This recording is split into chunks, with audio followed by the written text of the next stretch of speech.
Hare Krishna, everyone. Jai Shri Ram and Jai Veer Hanuman. Welcome to the recap of Hanuman Chalisa session 1, which we covered in our class this past Sunday. This recording is especially for those who couldn't attend and also for anyone who would like to revisit and reflect on what we've learned together. Before we begin with the first Doha, let us take a moment to understand why Hanuman Chalisa is so special. This is composed by a great saint, Goswami Tulsidas ji. The Hanuman Chalisa is more than just a set of verses. It is a powerful prayer filled with devotion, wisdom, and blessings.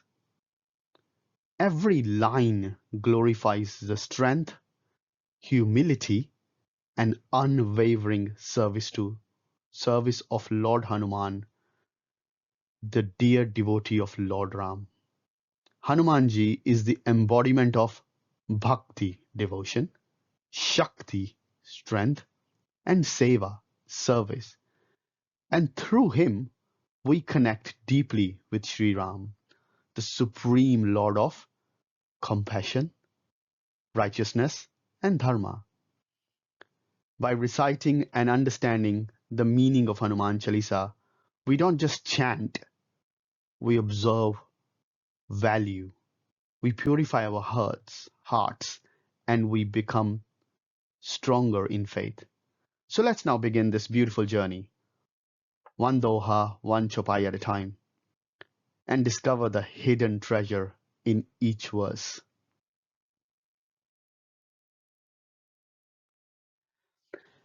So this is Hanuman Chalisa. It's got 40 verses. Let me tell you a story. What prompted? Who wrote this? What prompted him to write it? A long time ago in the holy city of Varanasi lived a saint named Tulsidas. He was no ordinary man. He spent all his time chanting the name of Lord Ram and singing his glories. His fame spread far and wide and even reached the ears of the great emperor Akbar. Curious Akbar sent a message, "Bring Tulsidas to my court. I wish to see some miracles." Tulsidas was humble. Standing before the emperor, he folded his hand and said, "I know no magic, Maharaj. I only know the miracle of devotion of my lord." But Akbar, feeling insulted, ordered that Tulsidas to be thrown into prison. Inside the cold, lonely jail cell, Tulsidas did not lose hope. He sat quietly, closed his eyes, and began composing powerful verses, praising Lord Hanuman, the great protector, the fearless warrior, and the servant of Lord Ram. Day after day, for 40 days, Tulsidas poured his heart into those verses. These became the sacred Hanuman Chalisa that we sing even today. Meanwhile, some strange started happening outside. A massive group of monkeys stormed the city. They snatched food, broke palaces' windows, pulled down tents, and created total chaos everywhere. The emperor guards were helpless. No one could control the madness. Terrified, Akbar realized this must be the power of the saint. He immediately ordered Tulsidas to be released and begged for his forgiveness. Tulsidas, smiling gently, said, "I never wished harm. I only prayed to my Lord, and he sent his beloved Hanuman to protect me." And thus, from a jail cell and a heart full of devotion, the Hanuman Chalisa was born.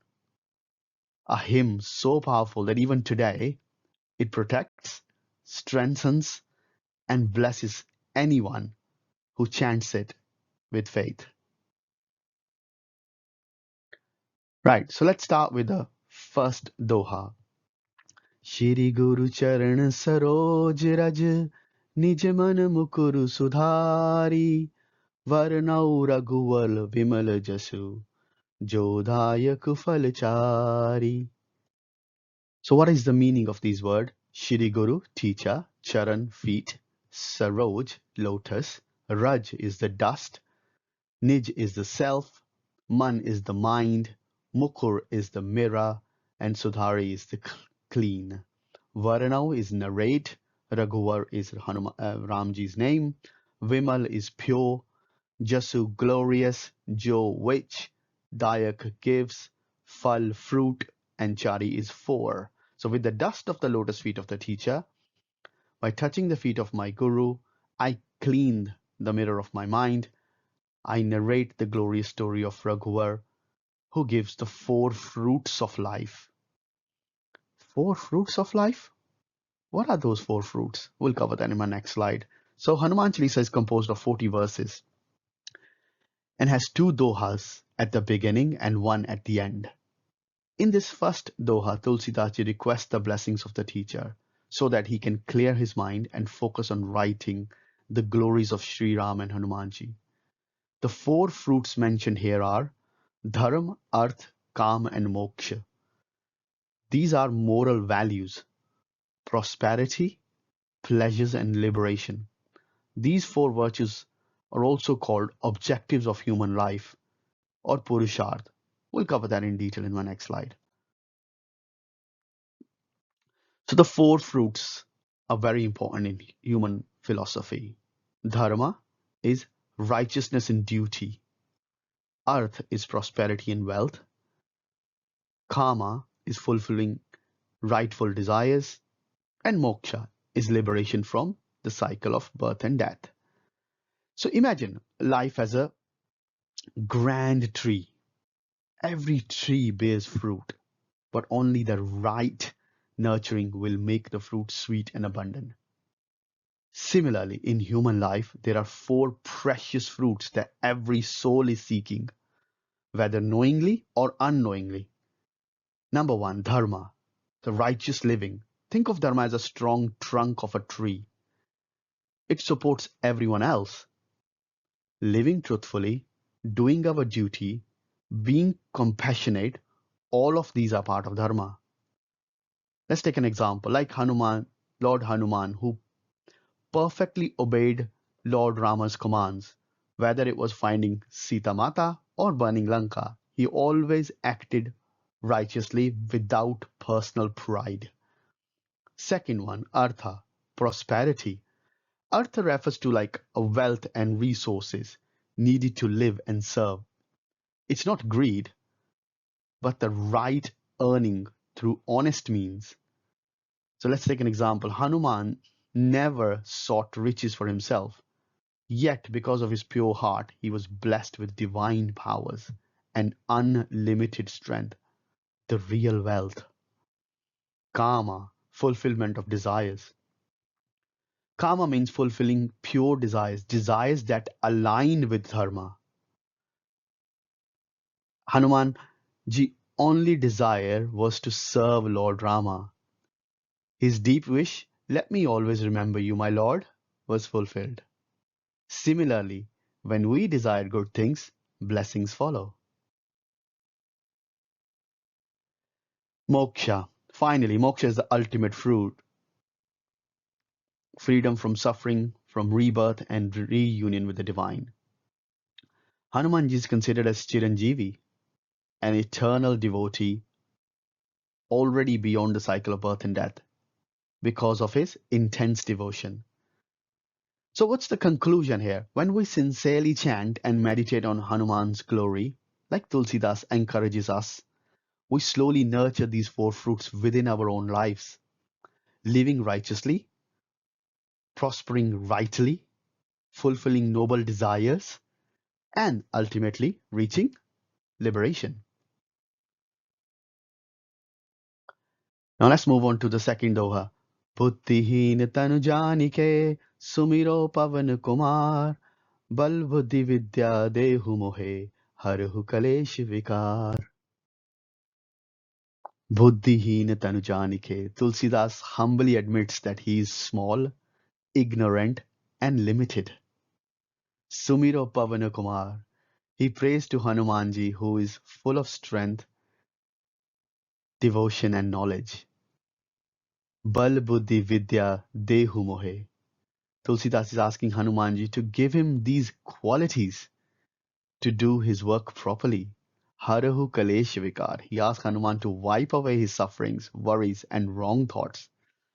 So, in this Doha, Tulsidas teaches us an important lesson. Before starting any spiritual work, what is the lesson? Humility. He accepts that himself is not capable. His mind, his body, and intelligence are limited. But instead of becoming discouraged, he turns to the most beautiful helper, Lord Hanuman, the son of Vayu, the wind god, who is the storehouse of strength, wisdom, and devotion. Tulsidas prays, please bless me with bal, strength, so he can walk firmly on the path of devotion. Bless me with buddhi, intelligence, to understand spiritual knowledge. Bless me with vidya, wisdom, so I can discriminate from right and wrong. And finally, please remove all my kalesha and vikar, sorrows and bad tendencies. Without strength, intelligence, and pure knowledge, the mind remains restless, confused, and weak. So before we begin glorifying Hanuman, Tulsidasi first cleanses his own heart through the prayer. So what is the moral for us? Moral for us is whenever we start any work, especially spiritual study, prayer, or even chanting, we should first offer a humble prayer like this, asking for inner strength. Purity brings the grace of Hanumanji and makes our efforts successful.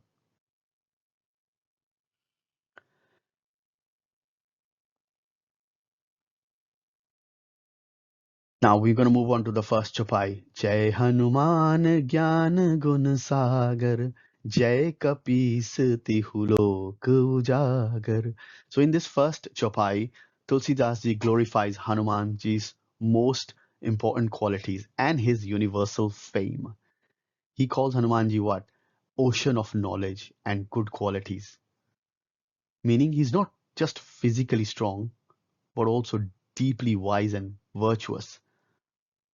Hanumanji is not just a hero in one story. His glory shines in all three worlds. So what are those three worlds? Heaven, earth, and underworld.